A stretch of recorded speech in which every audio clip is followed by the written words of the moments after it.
Hi friends, welcome back to another episode of Generation Tech. My name is Alan. Palpatine, Mastermind, Sith Lord, Grand Architect of Order 66, Ghost Babymaker, and Savior of humanity, and the bringer of stability to the galaxy through his most awesome and glorious empire.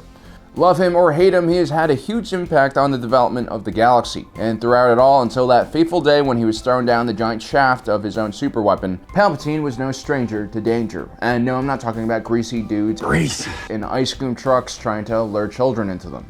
I'm talking about the constant threat of his enemies trying to take him out. Today we'll be looking at 10 times Palpatine almost died. Now, some of these attempts on Palpatine's lives were planned by the Sith Lord himself, others not so much. So we'll also be looking at how much danger Palpatine was actually in during each one of these attempts on his life. Palpatine was always living one lie or another. His entire time in the public's eye as a politician in the Republic was just one large cover for his real identity as a Sith Lord. His public persona was that of a likable senator and eventually Chancellor from Naboo, a careful man who was well respected and friendly with everyone yet elusive at the same time.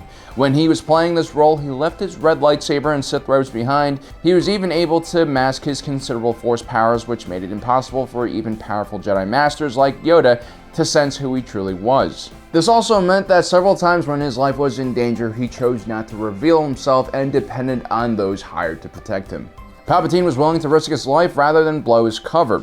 During the Battle of Malastare, a giant ion proton bomb awoke an ancient monster known as the Zillo beast.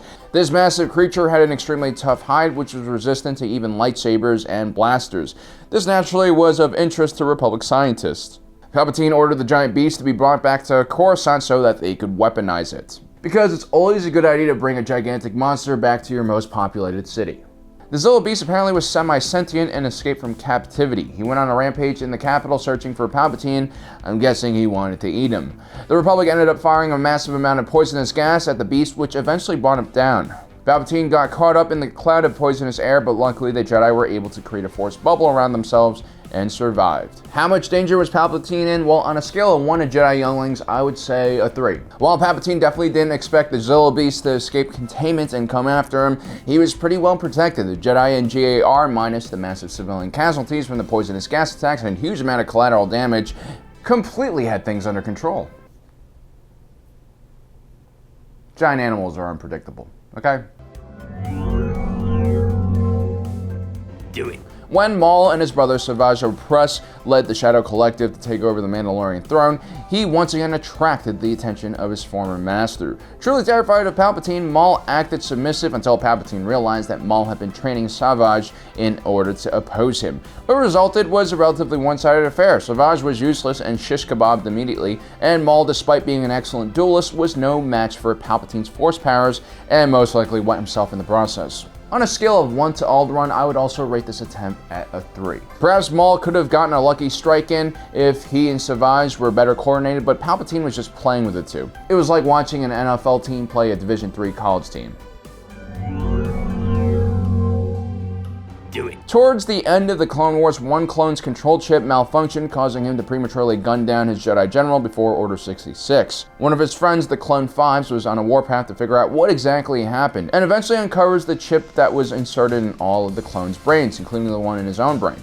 Fives suspected that the Separatists had corrupted the cloning process with a chip that made clones extremely violent, and is brought before Palpatine along with Shakti, the Jedi Master head of clone training on Kamino. Five begins to explain his findings to Palpatine. Unbeknownst to him, the Chancellor is actually the mastermind behind the control chips. Palpatine excuses the Jedi Master and presumably tells Fives that he was behind the control chips, goading the clone to attacking him, giving Palpatine a reason to get rid of this loose end. Luckily for Palpatine, Shakti arrives back in the room just in time to save him. On a scale of 1 to Qui-Gon Jinn, I would rate Palpatine's chance of dying in this situation at a 5. Because Fives had a blaster pointed point blank at the Chancellor. He had also been injected with some meds by the Kaminoans, so he definitely was quite erratic at the time. Palpatine could have potentially stopped any blaster bolt from hitting him by using the Force, but it would have been very dangerous for him to do so because Shakti was just outside the door.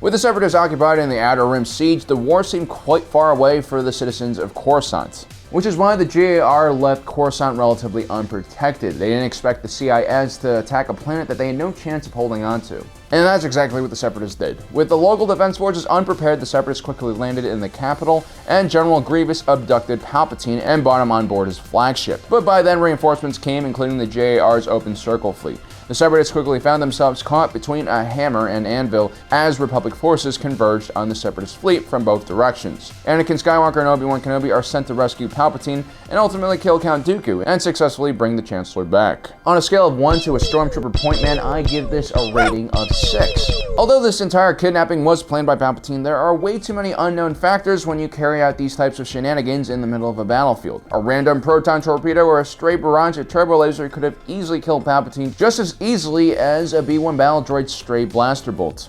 And then there is the whole landing half a ship scenario. On top of that, using his Sith powers to protect himself would have been a terrible idea with Anakin Skywalker and Obi-Wan Kenobi, two extremely powerful Jedi, escorting him.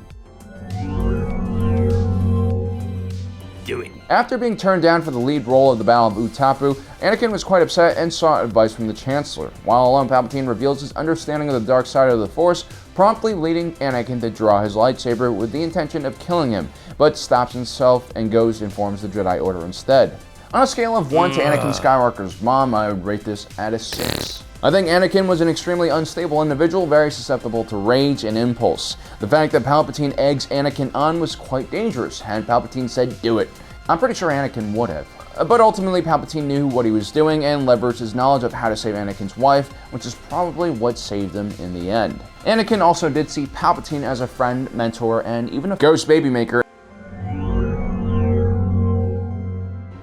Anakin eventually tells Mace Windu about what he learned from Palpatine, and the Jedi Master confronts the Chancellor in his office and attempts to arrest him. Palpatine quickly dispatches the 3 other Masters Windu brought along with him and goes one-on-one with him. However, Mace Windu was the better duelist and ultimately disarms the Chancellor, but before he's able to kill Palpatine, Anakin arrives and disarms him, saving Palpatine from death. On a scale of 1 to Mace Windu, I give this assassination attempt an 8. Although Palpatine managed to surprise 3 Jedi Masters, Mace Windu was a completely different beast. His aggressive lightsaber style partially channeled what some might consider dark side energy. He was one of the best duelists in the galaxy, and had he not hesitated to kill Palpatine, the Chancellor probably would have been dead.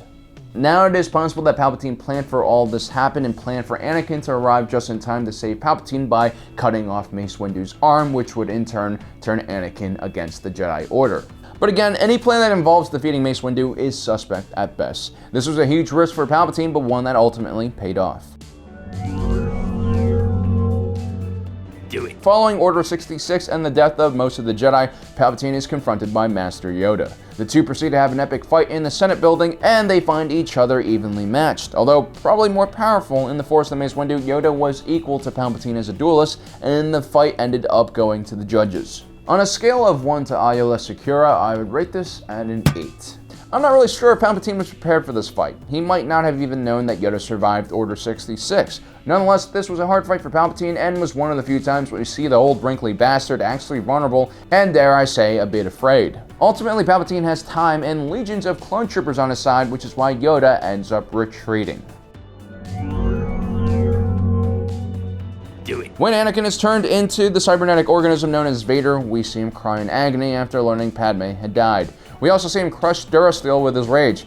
What we don't see in Revenge of the Sith that we see in the new Darth Vader comic is that Vader proceeds to attack Emperor Palpatine and throws him against the wall and holds him there with the Force. He rightfully feels deceived by his master and has an opportunity to kill him. On a scale of 1 to Padme, I give this assassination attempt a 7.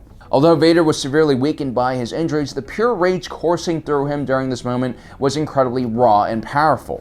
He probably could have snapped Emperor Palpatine's neck if he wanted to, but he ends up staying loyal to his new master.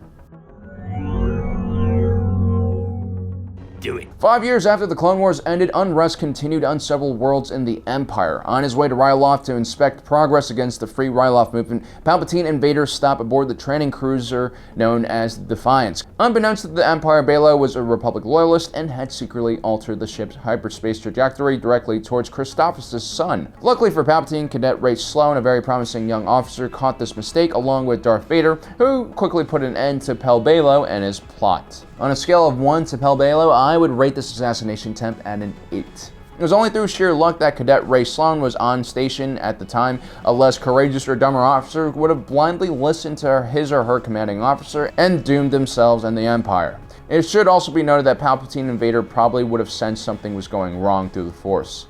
Still, it was a very brilliant attempt on Palpatine's life. Time-traveling Hitler hunter Tom Cruise would have been proud. Long live sacred terminate! Do it. Anyway, the Emperor and Vader arrive safely on the ISD Perilous, and they take that to Ryloth. Cham Syndulla's Free Ryloth movement had been building up resources since the end of the Clone Wars for a very epic assassination attempt. First, they set up a landmine field on the Perilous' approach vector to Ryloth. After the shields were taken down by the explosives, Syndulla launched thousands of explosive-laden buzz droids and several squadrons of old Separatist fighters. The combined firepower manages to disable the ISD. As if that wasn't enough, the rebels also snuck in an infiltration team into one of the repair squads that were sent to repair the Perilous. Their goal was to destroy the hyperdrive and kill the Emperor and Darth Vader. This backup plan fails though. Palpatine and Vader escape the ISD on board a Lambda shuttle. They are pursued by Syndulla's rebels, who manage to damage the shuttle, but somehow Vader manages to pull off a decent crash landing. And it's still not over, because Palpatine and Vader, now planetside, are being pursued by the Free Ryloth movement, along with several large predatory beasts.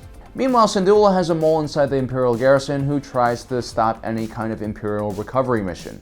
Ultimately, the Twi'leks catch up with the two Sith Lords in a final showdown, but Emperor Palpatine and Vader prove to be too powerful for the Twi'leks. I give this assassination attempt on a scale of 1 to Anakin's innocence an 8. It wasn't necessarily one part of this attack that really stood out, it was just the multiple layers of assassination attempts. It's really impressive. Even though Cham Syndulla ultimately failed, he was quite a badass for getting as far as he did. So that's 10 times Palpatine almost died. And as you can see, with great power comes many assassination attempts. Anyway guys, thanks for joining us today. Don't forget to subscribe, hit that notification button. As usual, if you're watching this, you are Generation Tech.